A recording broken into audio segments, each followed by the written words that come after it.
Hello, welcome to the Authors on the Air Network. My name is Bruce Robert Coffin, and I am the guest host today.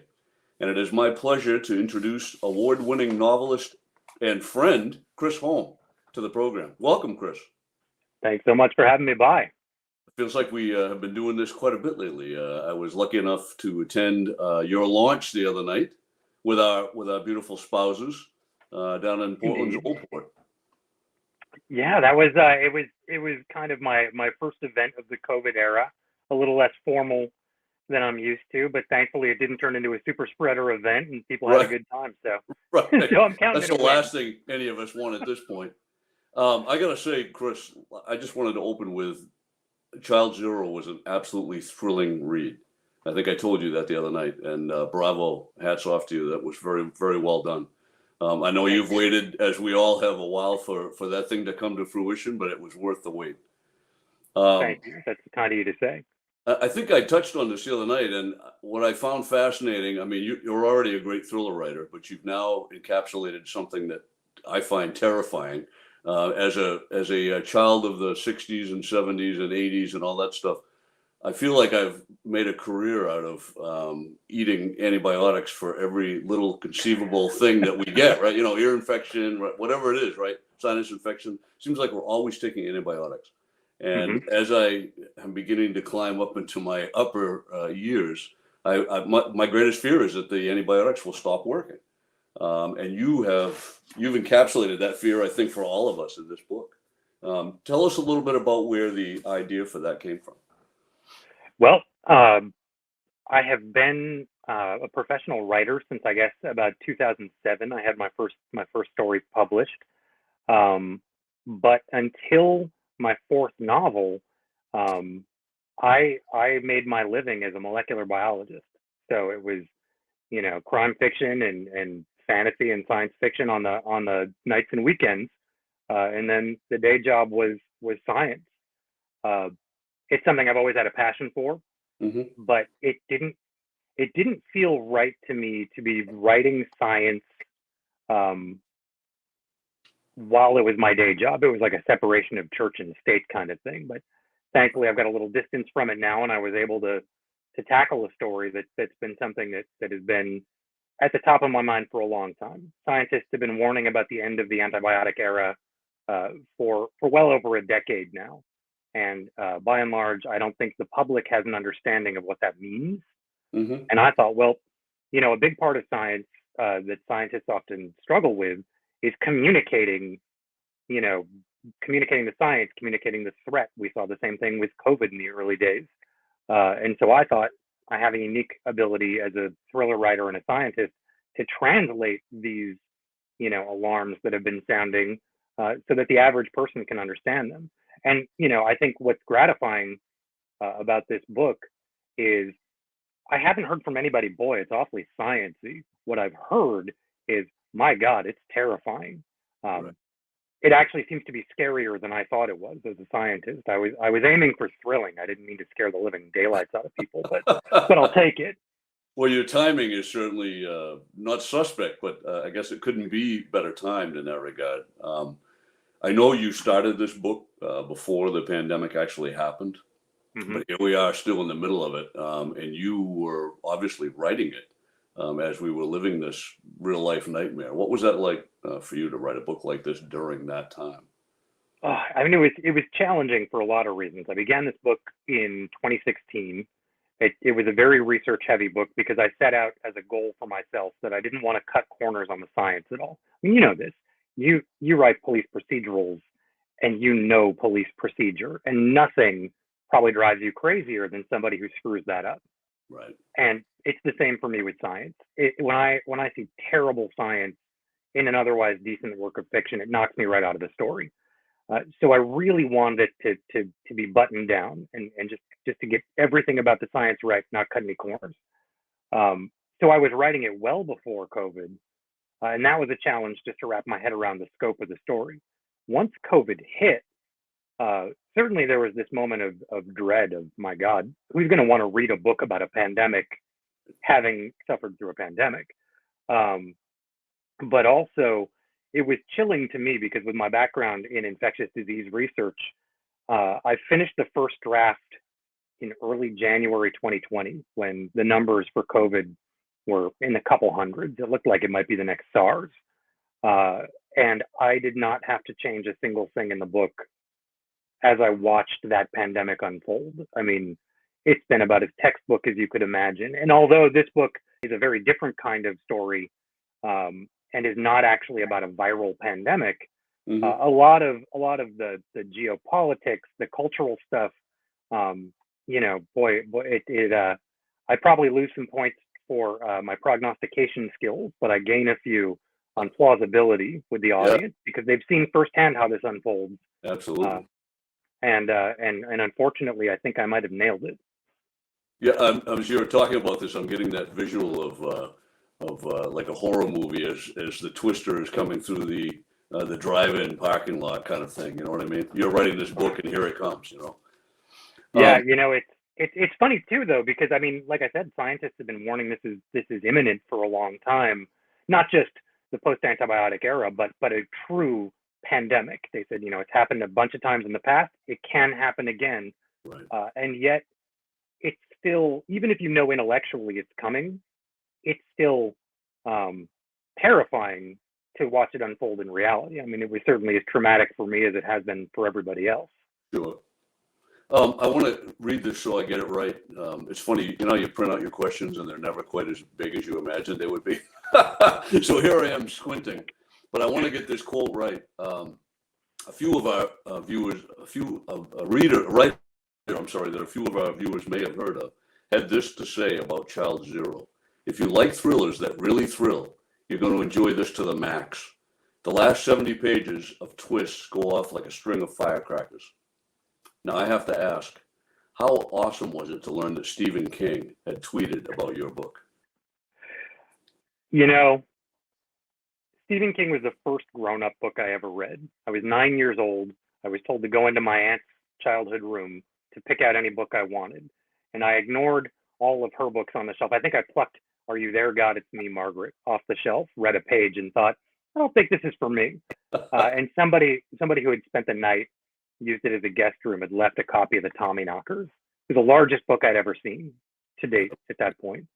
And I remember I opened it, I read a little bit, it scared the crap out of me. I snuck it into my backpack because I was pretty sure I shouldn't be reading it, and brought it home with me and read it under the covers.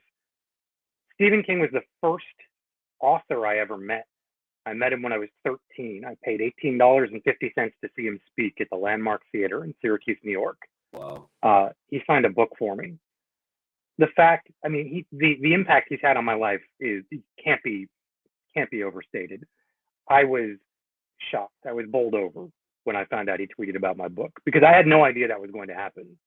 I was watching TV on the couch with my wife when my phone started going crazy, and it was such a thrill. And I have to say, not only is he so gracious about hyping other authors, he's turned me on to many of my favorite authors like Donald Westlake, Michael McDowell, but he also, I was able to get him a thank you note through my agent, and he sent back the loveliest email that I think I'm going to refer to from here on out anytime I have a lousy writing day.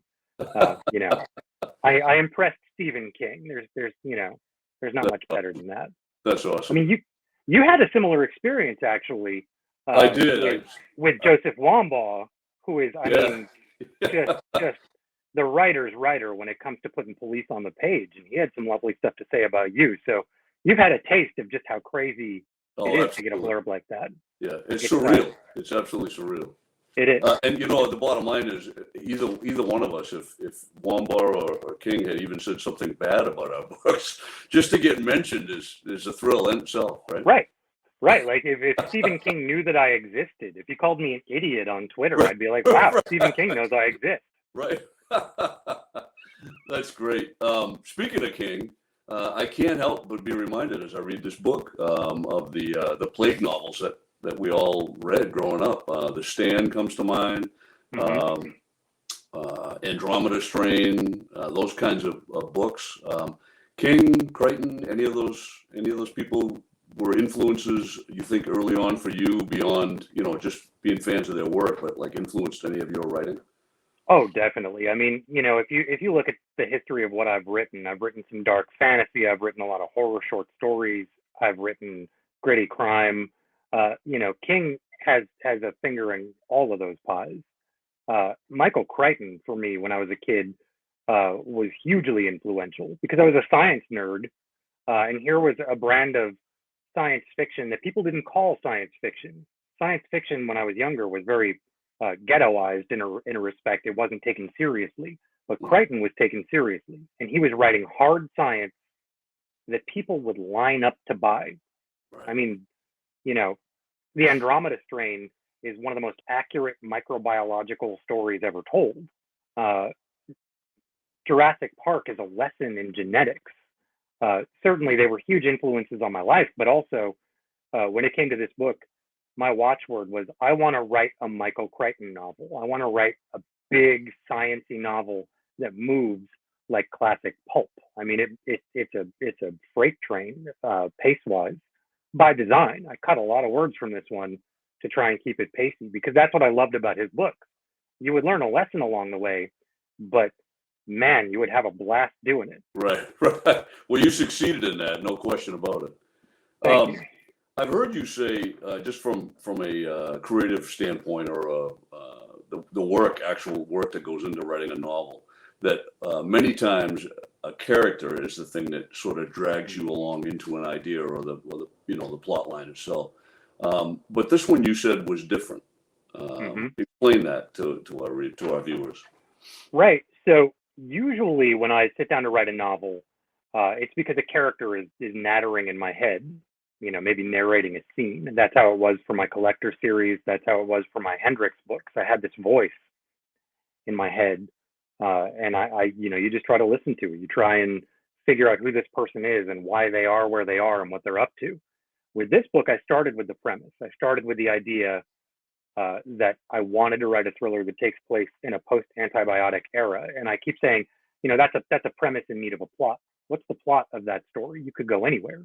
Um, and so for me, a lot of it was about immersing myself in the research because even though this is my background, this is a very specialized area of science, and I had to do a ton of research to wrap my head around it because I have to know it cold if I'm going to explain it in plain English, Right.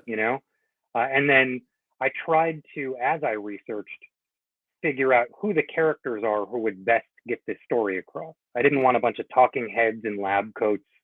Right. I didn't want a bunch of scientists in a bunker working on this. I wanted real people. I wanted men and women that you have met who are living their lives. Because it's not a post-apocalyptic novel. It does take place in a world that's rattled but still functioning.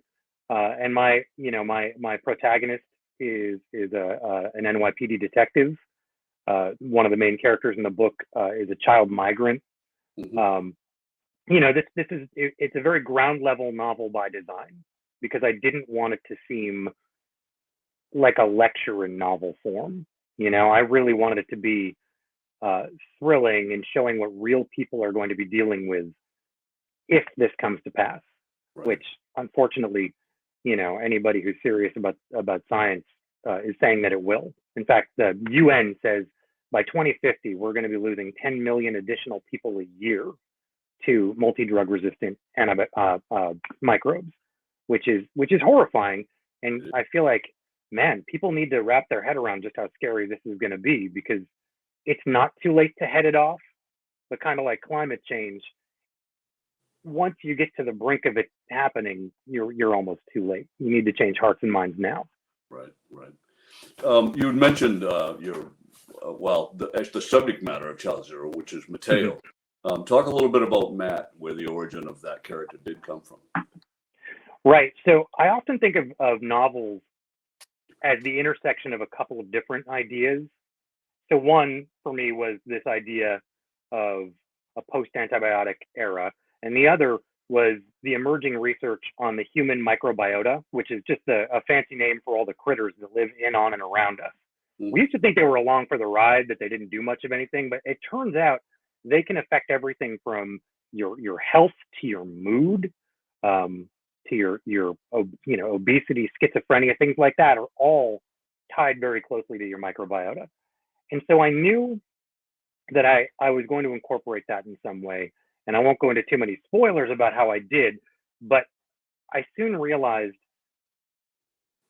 Matteo was such a necessary character for a lot of reasons. First of all, I wanted him to be innocent. And he's a kid. He's 12 years old. He's smart. He's resourceful. He did come to this country semi-illegally, seeking asylum. He has been in a lot of challenging environments, and that means that his microbiota has had to adapt to that. And so that was important to the story as well. But it also captured a lot of the public health stuff I wanted to tackle, the idea of the way we treat minorities as far as their health, their bodily autonomy, the way we dehumanize them. I wanted to really rehumanize him. And he was really born of a lot of the research I did. I wouldn't have dared write a child migrant of mixed race without having done mountains of research. And it turns out he's one of my favorite characters that I've ever written. He was a great character for sure. Those opening sequences with him were terrifying. You succeeded. I mean, I picture myself right where he was doing all of that without giving that away. But the readers who haven't already read this book are in for a treat. The way that's all been done. You did an excellent job with that.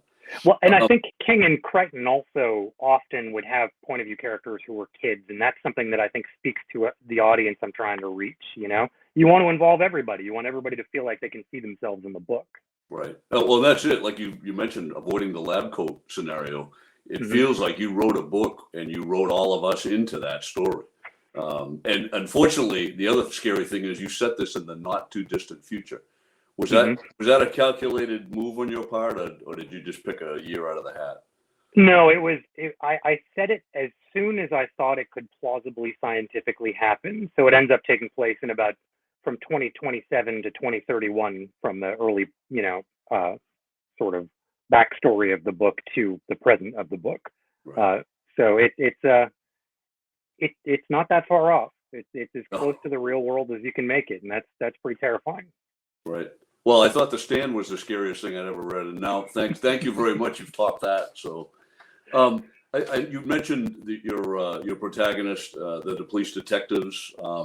I enjoyed the back and forth and the relationship dynamics between your two main detectives. And maybe I'm biased because of my background, but talk a little bit about those characters and how you saw them developing. Well, I mean, Jake is very much. Jacob Gibson, very much a stand-in for me to some extent. I mean, he's a little younger than me, but he's basically a middle-aged white guy. He's well-intentioned. He's halfway bright, but he is naive to a lot of things, I think, by virtue of the privilege that he experiences in his life. His partner, Amy, Amira Hassan, is a young hijabi detective who has risen through the ranks because she's an excellent cop. And finds that he's a good fit for her as a partner because he takes her seriously. He listens to her. He doesn't think she's a token. And the ease with which they communicate was a joy for me to write. I love buddy stories, and I think they have a genuine affection and a genuine respect for each other. I don't think that's shown on the page as often as it should be when it comes to detectives. I really enjoyed writing that. I'm from a cop family. I wanted to show that genuine camaraderie.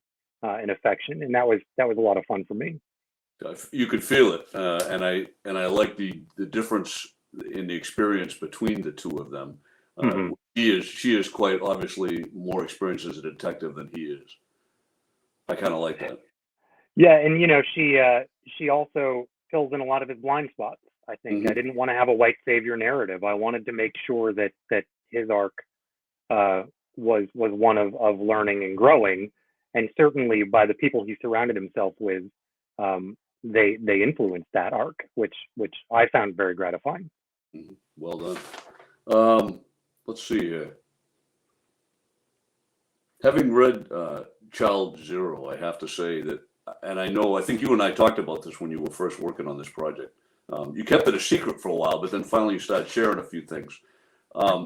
Was it as hard as I would have imagined? Like we talk about trying to not do things that pull readers out of the book.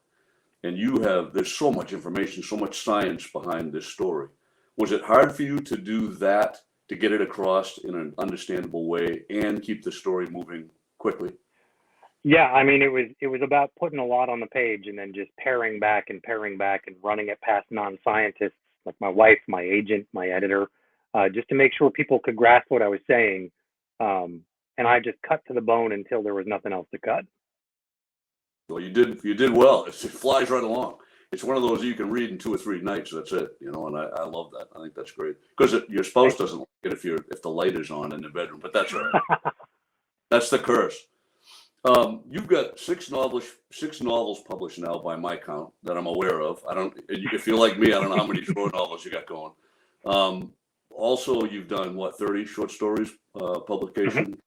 Won how many awards? We didn't talk about that because this would be twice as long, this program. What's next? What is on the horizon? Oh, that's a great question. I think, maybe a beer and a nap. No, I'm we see any more Michael Hendrick? I think that's another thing. I think we will see some more Michael Hendricks in the future. Although I think I'm going to work on another standalone first, maybe something kind of in the vein of Child Zero, where it blends the science and the action. Mm-hmm. Can you make it so that the antibiotics stop working again, so that I can sleep at night? That would be very helpful. Yeah, I sincerely hope somebody can. Right, that'd be great. Right. Can you tell us a little bit about anything you have coming up? I know your plate has been full. I think you've got an interview tonight. Is that right? I do indeed. I've done virtual events all over the place, including Mysterious Galaxy, Poison Pen. That's tonight. But by the time this hits the air, it'll be up on YouTube for people's viewing pleasure.